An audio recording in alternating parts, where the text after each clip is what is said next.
A paz de Cristo, mais uma vez vamos falar aqui sobre esse trono de safira, mas agora com mais alguns outros detalhes.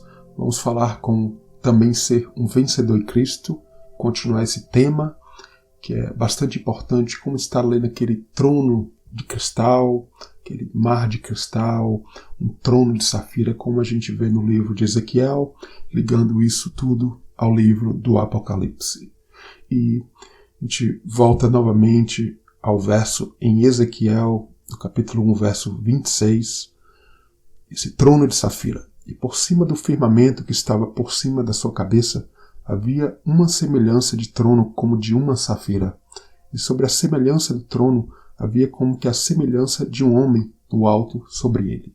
Então, a visão daquelas quatro criaturas, a gente vai tendo uma ideia do que são aquelas quatro criaturas.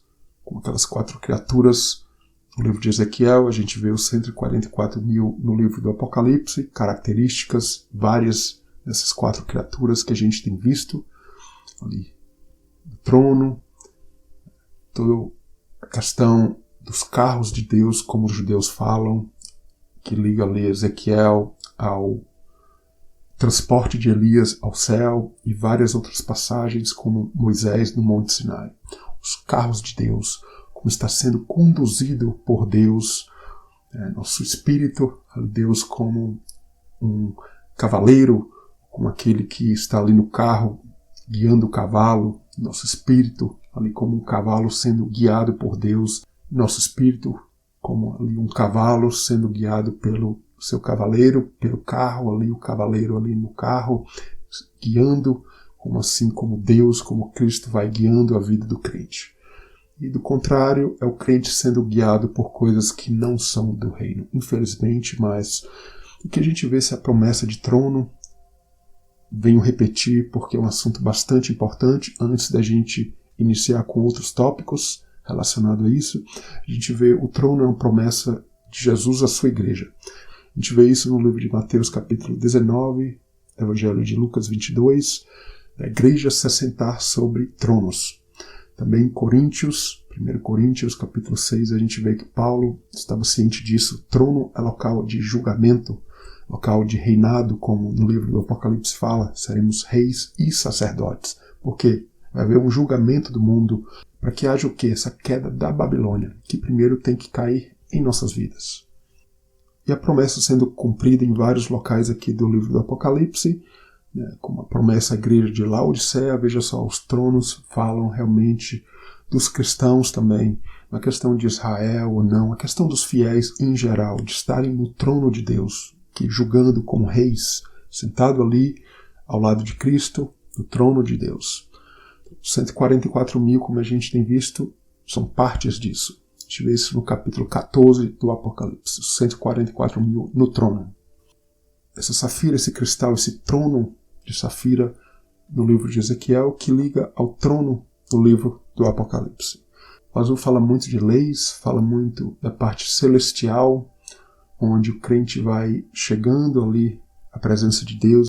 A gente vê o pavimento de safira ali no Monte Sinai, onde Moisés estava ali, como se estivesse ali no trono de Deus, como se estivesse ali no céu, pavimento, uma claridade como o céu, como fala ali no capítulo 24 de Êxodo.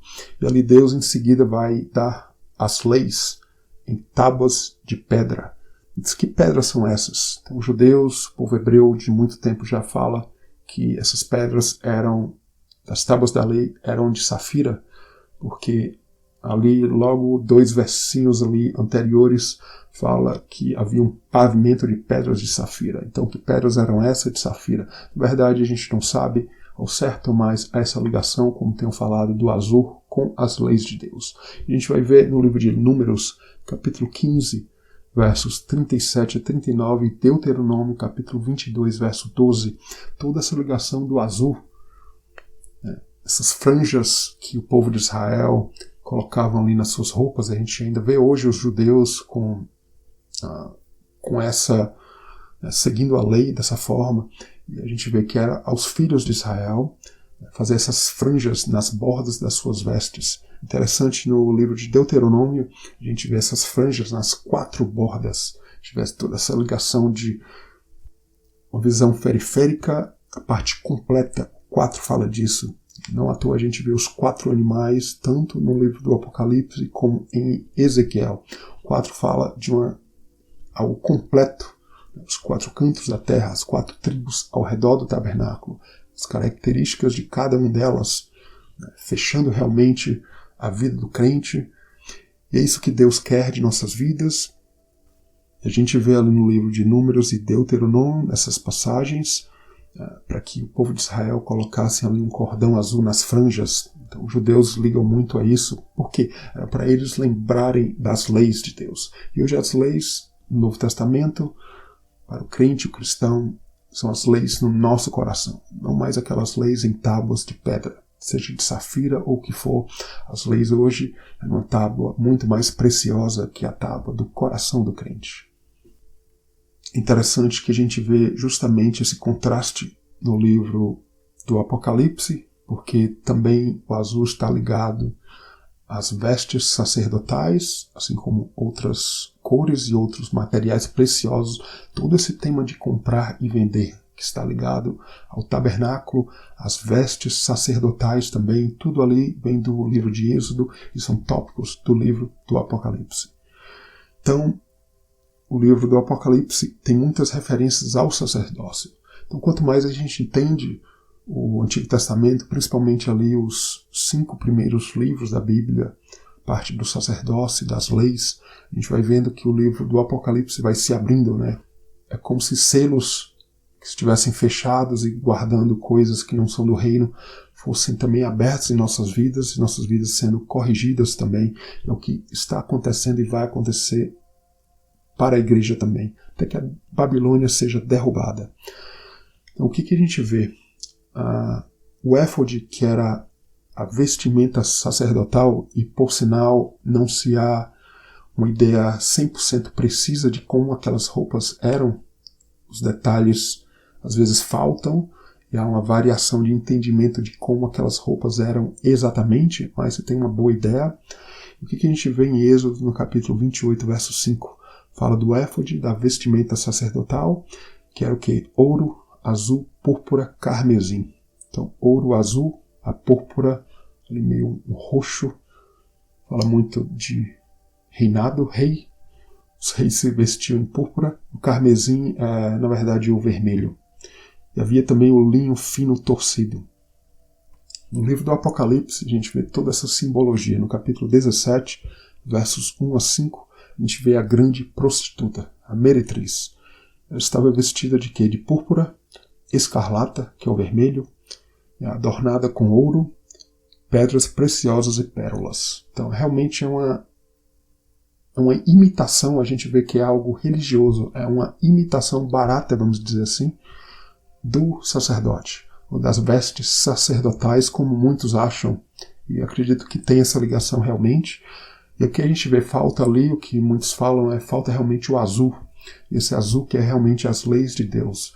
Se a gente entrar por essa percepção, a gente vê uma igreja, na verdade, que não está preparada, ou que as leis não têm realmente entrado no coração dessas pessoas. Então é muito comum isso hoje em dia, até um processo, vamos dizer, até de uma certa forma normal, desde que a pessoa esteja num avanço, num crescimento. O grande problema que a gente vê hoje em dia, e não só hoje, mas de há muito tempo, é essa falta de crescimento. Então o crente aceitou a Cristo, muitas vezes, né, a igreja evangélica levantou ali aquela mão, aquele dedo, e o processo de amadurecimento, né, como se liga muito aos anciãos, né? Até já falei, a palavra ali é a palavra presbíteros, dá uma ideia de ancião. Presbítero, na verdade, eram as pessoas não necessariamente mais velhas, mas dá uma ideia de amadurecimento, e que ali faziam parte do corpo, o corpo que governava a igreja. E isso é muito importante, porque não é que apenas os presbíteros vão estar governando a igreja, não é que apenas homens vão estar, na verdade fala de amadurecimento, veja só. Se a gente não tiver cuidado com essa análise, a parte literal não pode sobrepor o que é espiritual. Então o lugar das safiras, esse trono de safira, E no livro de Jó, no capítulo 28, a gente vai ver o capítulo ali das pedras preciosas.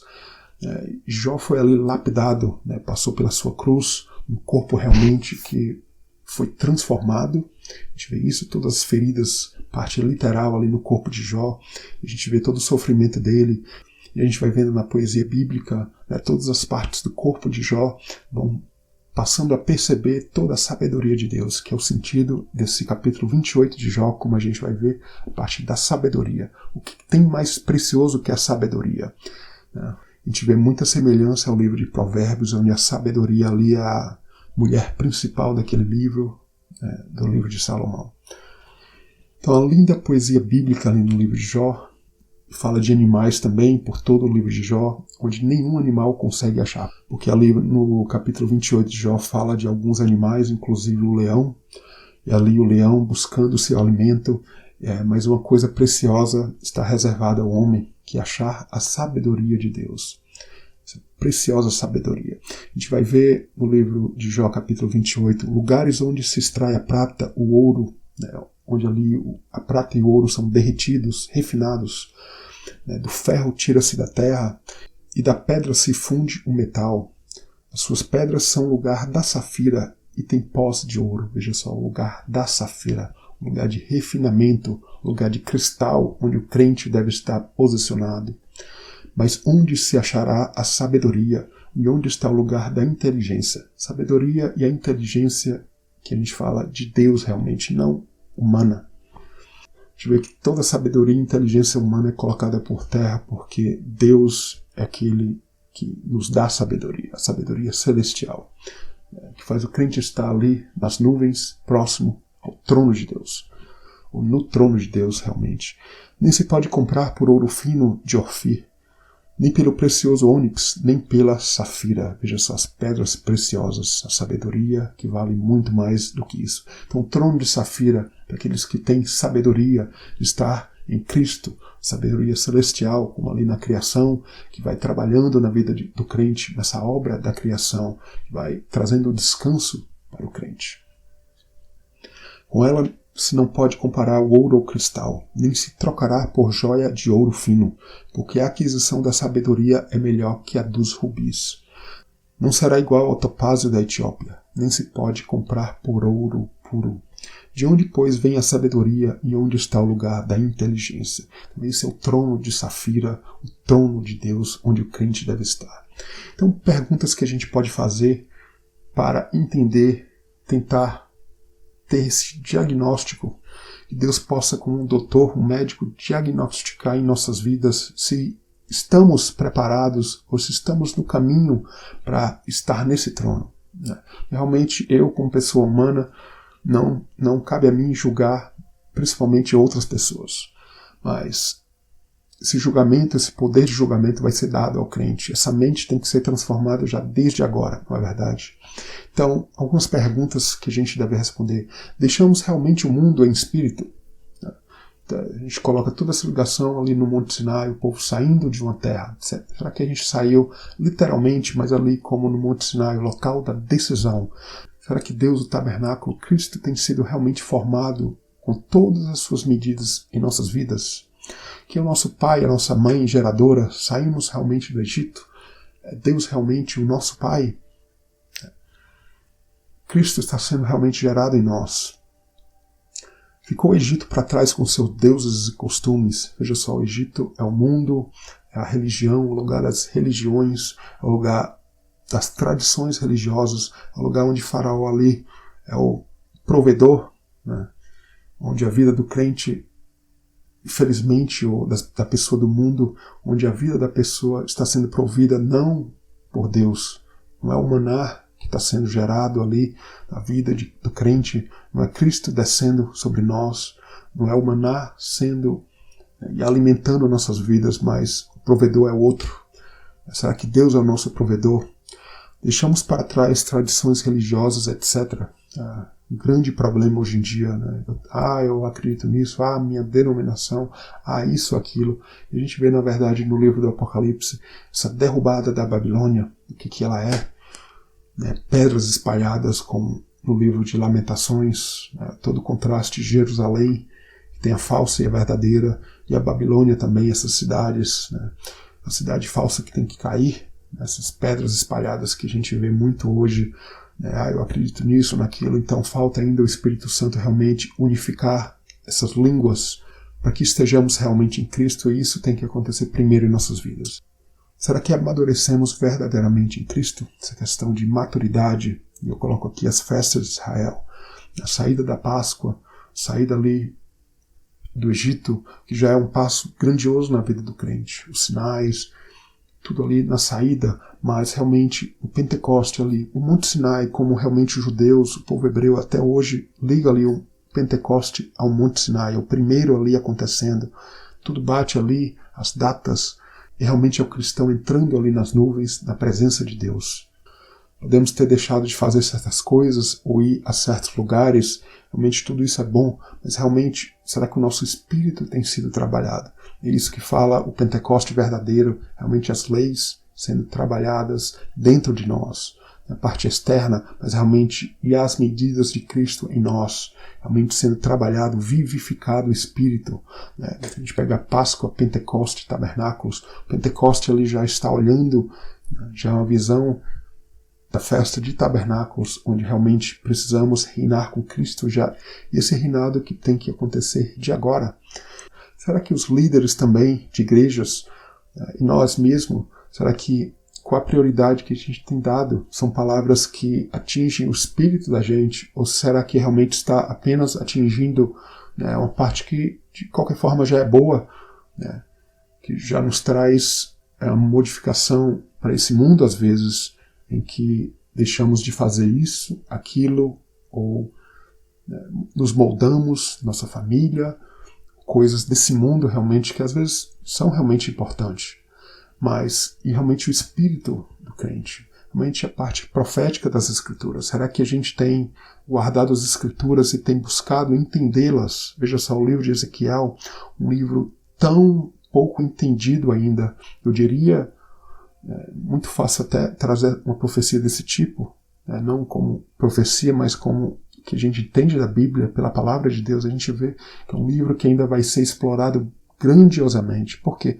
Porque fala de uma história não apenas de Israel, a história da igreja também, a história da Babilônia, da queda da Babilônia, da tomada da Babilônia primeiro tomando Jerusalém, mas depois a gente vê as promessas da queda da Babilônia. Então, toda a visão de Ezequiel, todo o chamado de Ezequiel, o chamado do Filho do Homem, o chamado do crente, esse crente agora, do cristão também. A Páscoa, muito importante, a justificação do crente pelo sangue do Cordeiro, o sangue de Cristo. Muito bom, grandioso, os sinais já nos seguem, mas ali no Monte Sinai é o lugar da decisão, é o lugar onde o crente realmente vai à presença plena de Deus, onde as coisas são realmente deixadas todas para trás. O Egito fica realmente para trás. E ali nos 10 mandamentos a gente vê o quê? O sinal disso, de uma lei profética onde o pai e a mãe, espiritualmente primeiro é Deus sendo formado, Cristo sendo formado em nós como pai, e os deuses vão ficando para trás, e realmente o cristão vai tendo uma vida, o Espírito Santo vai sendo gerado no crente, e é isso que a Bíblia quer nos mostrar e quer trabalhar em nossas vidas. E a gente finaliza aqui com o Monte Sinai, Pentecoste, esse local da decisão, como tenho falado, o arrebatamento, a elevação do crente que já acontece desde hoje. Estamos sendo preparados realmente para esse arrebatamento, para essa elevação? Será que já estamos até no trono de Deus, tendo esse poder de julgar, essa visão periférica, os olhos por todos os lados como aquelas 4 criaturas, então, onde tudo que não é do reino fica para trás. Tudo fala do livro de Hebreus também, um livro que fala muito ali do Monte Sinai, do tabernáculo, a experiência de Moisés. E aqui no capítulo 12, por exemplo, são alguns versos. Por que não chegastes ao monte palpável, aceso em fogo? Ali falando do Monte Sinai. E a escuridão e as trevas e a tempestade. Veja só, todos esses fenômenos naturais que a gente vê no Apocalipse, na visão de Ezequiel no capítulo 1. Mas chegastes ao Monte Sião, não mais o Monte Sinai, onde as leis ali eram pedras, mas sombras de leis no coração. Chegastes ao Monte Sião, e a cidade de Deus vivo. Veja só, como o livro de Hebreus mesmo fala, Uma cidade onde realmente não é mais feita com mãos ali humanas, mas apenas Deus realmente. O arquiteto é Deus, como fala o livro de Hebreus. A Jerusalém Celestial. Veja só Moisés ali no topo do monte. E é essa Jerusalém Celestial que a gente vê no livro do Apocalipse ao final. Até hoje, de um certo nível, essa cidade está disponível para nós. Uma cidade onde a gente vê muitos milhares de anjos. A gente vê esses anjos, essa miríades ali no livro do Apocalipse. Isso leva até para interpretação bíblica também. Será que a nossa prioridade é pensar numa Jerusalém feita por mãos humanas, onde o arquiteto é o próprio homem? Muitos dão muita ênfase a um templo que será criado, como a gente vê no Apocalipse. Será que esse templo, será que a ênfase de Deus é num templo físico, né, de voltar sacrifícios, ou será que o sacrifício maior Cristo já fez por nós? Então, o templo celestial, como fala o livro do Apocalipse, é esse templo que a gente realmente deve buscar entender. Né? Um templo físico ele pode ser até construído realmente como um sinal para o crente, como um sinal, eu diria, até para muitos que estão ali, não crentes inclusive, ou crentes que ainda estão buscando essa elevação. Porque o crente realmente que está elevado, ele está pensando nas coisas celestiais. O que é celestial tem que ter prioridade em nossas vidas, buscar isso, entender isso, porque isso realmente nos faz preparados a estar nesse trono de Deus. A gente vai continuar falando mais sobre esse tema, como está realmente os quatro cantos de nossas vidas realmente preparadas para estarmos no trono de Deus.